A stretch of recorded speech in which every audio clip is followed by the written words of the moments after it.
મહાન બોક્સર મોહમ્મદ અલીનું 74 વર્ષની વયે નિધન થયું છે।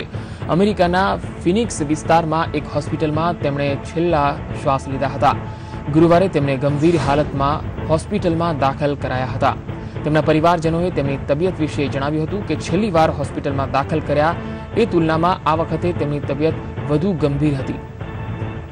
1942માં બોક્સર મોહમ્મદ અલીનો જન્મ થયો હતો। વિશ્વવિખ્યાત બોક્સર મોહમ્મદ અલીનું આખરે નિધન થયું છે। અમેરિકાની હોસ્પિટલમાં મોહમ્મદ અલીની સારવાર ચાલી રહી હતી। 3 વખત હેવીવેટ ચેમ્પિયન પણ રહી ચૂક્યા છે મોહમ્મદ અલી।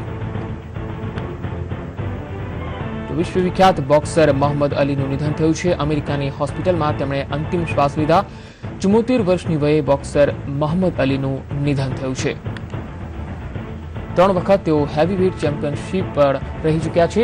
શ્વાસ લેવાની તકલીફથી પીડાતા હતા મોહમ્મદ અલી અને અમેરિકાની હોસ્પિટલમાં તેમની સારવાર ચાલી રહી હતી। 1942માં તેમનો જન્મ થયો હતો અને બોક્સિંગના તેમના આ કાર્યકાળમાં 3 વખત હેવીવેટ ચેમ્પિયનશિપનો ખિતાબ પણ તેઓ મેળવી ચૂક્યા હતા।